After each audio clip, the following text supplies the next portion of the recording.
Hey folks, Philip Beeman here. I'm just about to start moving my honey barrels to storage and eventually delivery to Bee Made Honey in Winnipeg. And that got me thinking about how the year went. And that got me thinking that maybe I should share some of my thoughts. So I'm going to walk through a bit of this. And it was a crazy year. Um, The weather just threw one curveball after another out of us. It kind of ended up being okay. You know, the barrel stack looks pretty good. Um, so, I won't share all the details, but I'm pleased. But how did we get to there when we had just really, quite frankly, an epic drought? Is an interesting story.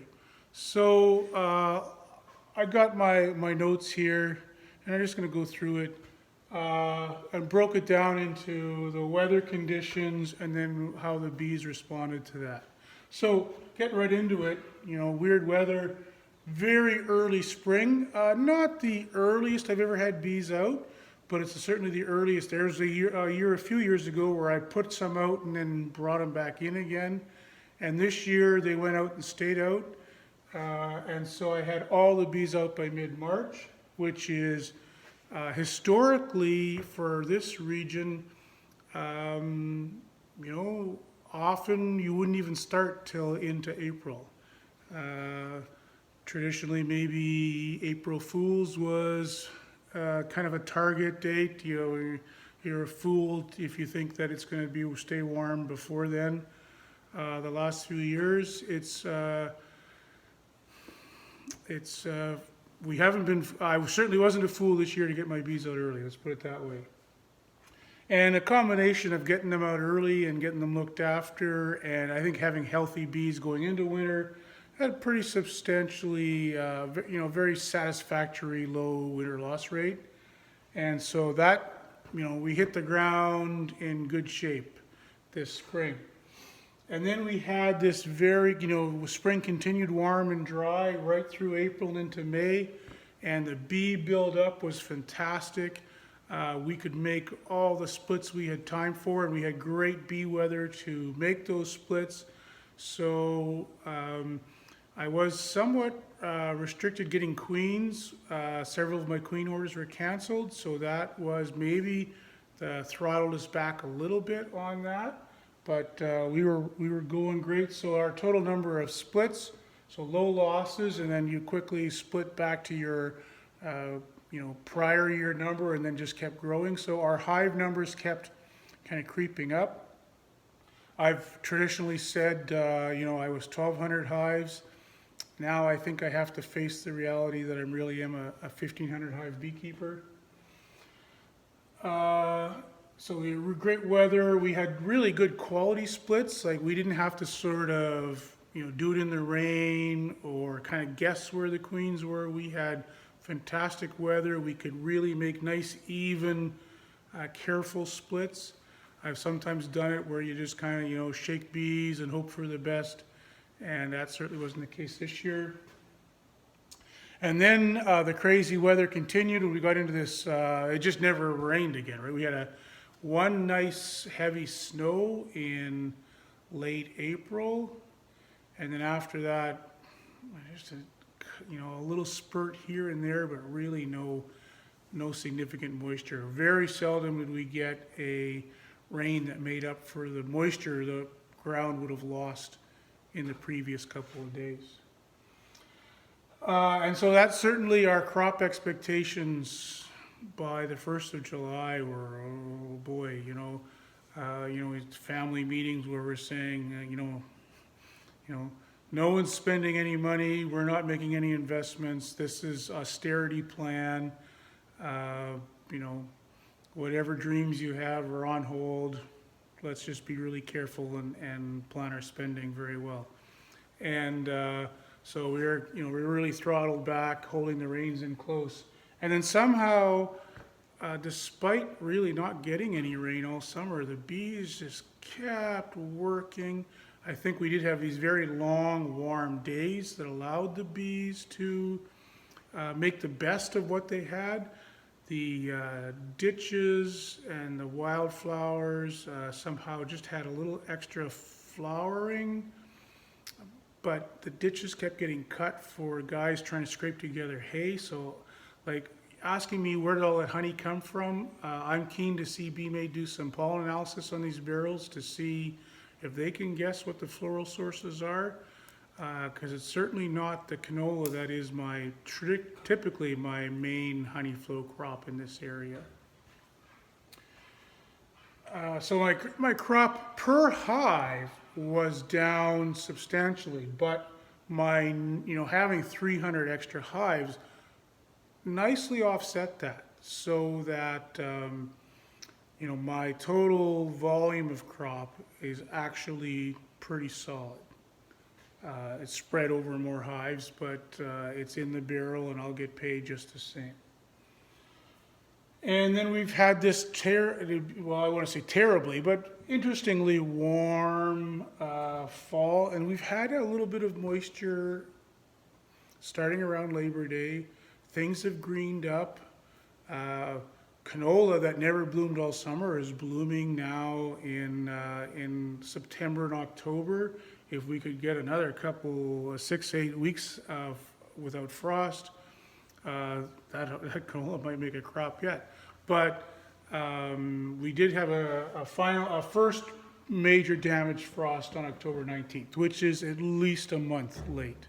So we've had this by Canadian standards, or at least by Manitoba standards, a very long summer.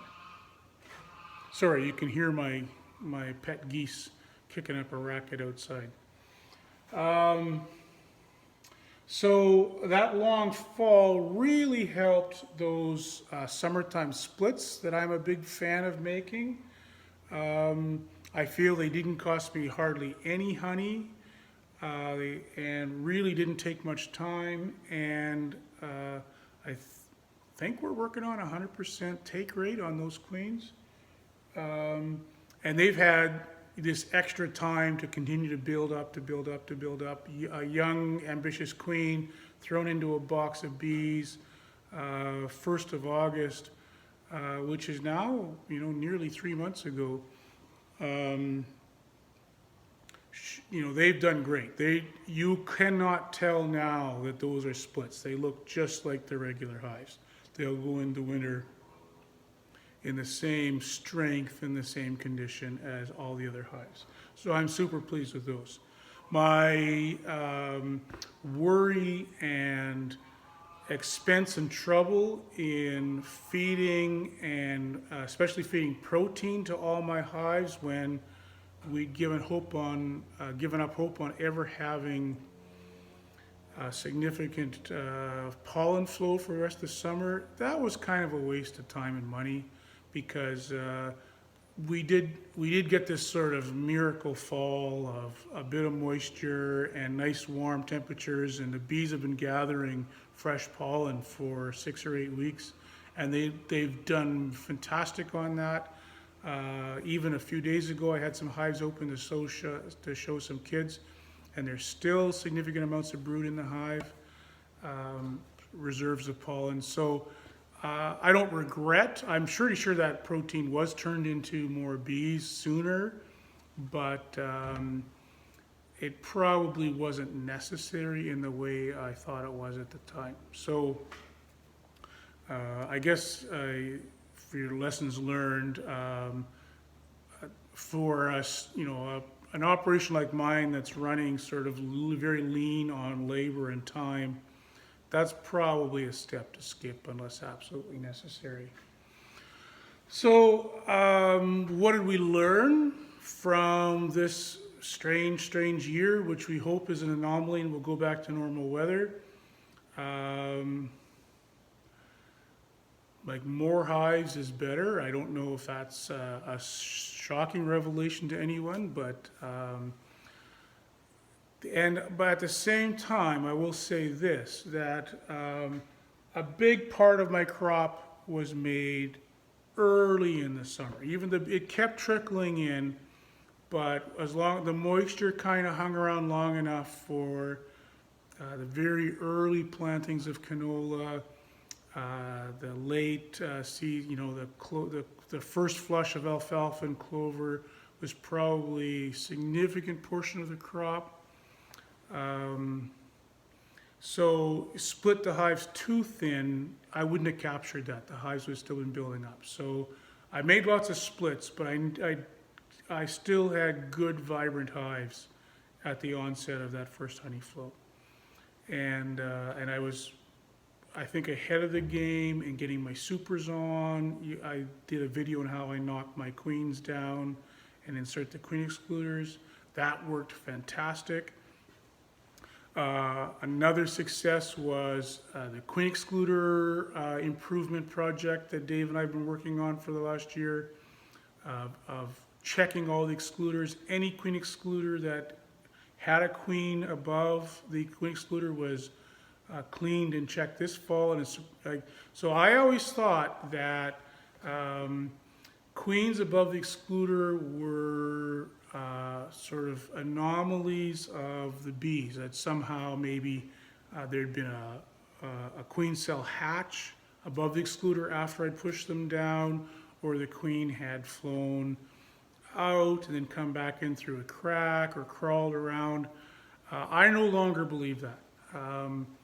So we checked all those queen excluders, repaired or replaced the damaged ones, and we cut stray queens down 90% at least, maybe 95%. We went from it being a pretty regular occurrence, like which 2 hives in this yard of 40 are going to be my problems, and took a lot of time to deal with those, often having to blow entire boxes, maybe the entire hive. Now it's pretty rare. I think we brought home just a couple queens, and I think I blew out 4 or 5 hives all summer. So we went from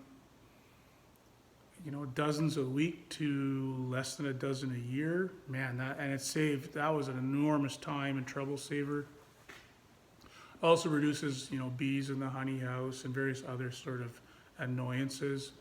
And so I think that if you have stray queens in your operation, I'd encourage you to take, get a big case of beer and, clean your glasses and a good light, and get your queen excluders cleaned up, and then check them, and, making sure that those slight waves in those queen excluder bars aren't there. And if you do have them, either replace it, repair it. Dave showed us how to do that very well. And so that's a big takeaway for me. Another, planning ahead, I'm concerned. I had all these, 300 more hives, but I didn't have a great crop per hive. And yet my extracting system ran pretty hard. I remember the first day we started extracting, and I had a new crew here, and I said, listen, it's dry and the weather's terrible, and I'll pay you, and there won't be that much work, and we're just going to get through this. And then somehow we just ran full blast right until Labor Day, when the kids had to go back to school. So maybe I misled them a little bit about how much work there was going to be, but they seemed to have forgiven me, and they worked great. I need to think about capacity on my extracting system. I think one of the factors that slowed us down was we had to run long cycles. The honey was very thick, testing, 15%, 16%, one batch closer to 14%. It was thick as tar. And so we were spinning extra minutes and extra steam to try to get that honey out. So maybe in a normal year, if you cut a minute off of every spin cycle, you can add, 1 spin cycle, 2 spin cycles a day. That's, dozens of boxes more per day. If you cut 2 or 3 minutes off a cycle, you can get into 100 more boxes a day. So it's possible that I could get by. My extracting system never worked better. I mean, we didn't have, I think, a couple little tweaks, no major breakdowns. The main factor that held us back was pump capacity, and so I need to expand my pump on the wax spinner to bring that up. It would sometimes fall behind, so I need to step that game up. I also probably need to figure out how to avoid jams in my main pump, because if it gets behind, then it has a hard time catching back up again. So those are some problems I'm working on for the winter. I also am thinking hard about a second easy loader or equivalent, and I'm pricing and I'm checking and I'm thinking that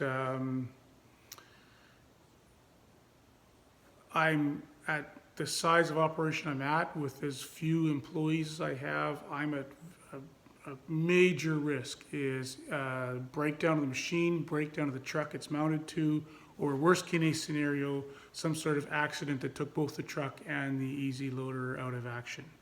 I wake up usually sort of early honey season in the middle of the night, cold sweat, having imagined in my dreams that the whole rig is upside down in the ditch when one of my employees has been driving it, and we're back to manual labor for honey pull. And I'm not 20 years old anymore. I'm not built to pull the kind of honey that I would need to in that scenario. And I don't know that I could scramble and suddenly hire that many people.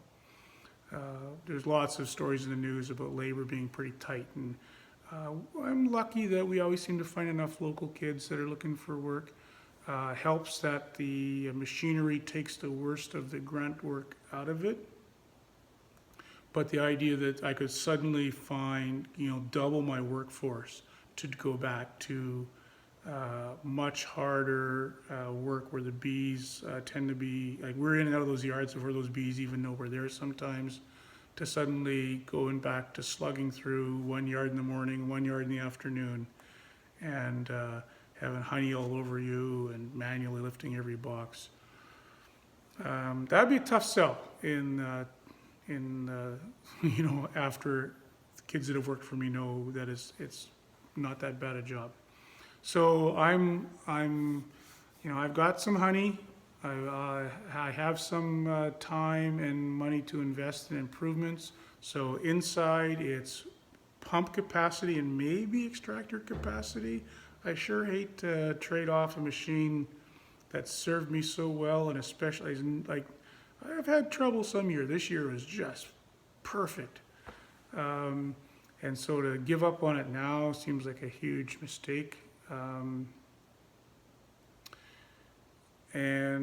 But I gotta think. We got some ideas for how to make just sort of incremental improvements there, and then in the field, a second easy loader or equivalent to maybe not use that much. Maybe I just keep it in the crate till I need it. But just peace of mind associated with that second machine would be good. I'm also have this summer was dry. I got pretty complacent about putting bees down mud roads and across fields and in places where we have a very heavy clay-based soil in this area, holds moisture very well, and that probably saved me. But I'm super vulnerable to getting a week of rain, and I'm tied down for another week and being able to take machinery into bee yards. So it seems strange to think about after a dry year. Like I got to think more about how to make myself a little bit more all-terrain. But that's another investment to consider.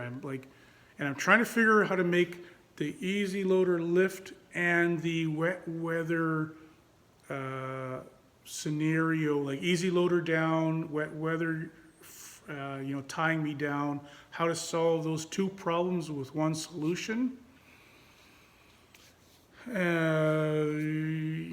That's a tricky one. Certainly having the easy loader on a four-wheel drive truck would be a good step. I'm not even sure, that even I do have a top kick with a four-wheel drive that I use mainly for hauling bees spring and fall. And so I have one truck set up with towing the forklift to haul bees, one truck set up to harvest honey with the easy loader, and the bee hauling truck is the one that's four-wheel drive. Mounting an easy loader or an Apahuna lift to it, probably easy solution, but that four-wheel drive on a heavy truck only gets you about 10 feet further down the mud road. What do I do when there's puddles everywhere? That's probably a tracked machine of some sort, and I haven't figured that out yet. So anyway, that's the year in review. Again, I'm pretty pleased with these barrels here. That's the door to my extracting room, and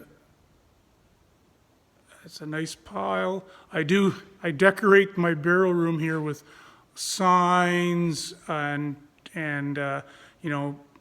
paintings the kids have brought home from school in younger years, old signs from my market setup, various displays from the boards I've been on and various things I've contributed to. Canadians will appreciate the Economic Action Plan sign for funding farmers market got. So this barrel room is kind of a cool place to hang out. We also have traditionally a party in here when all the honey's gone, but before the bees come in. And unfortunately, due to COVID, we've canceled that the last 2 years. But one day soon, we'll be back in the barrel room for a good time. And until then, I'll keep making videos. My time this time of year becomes,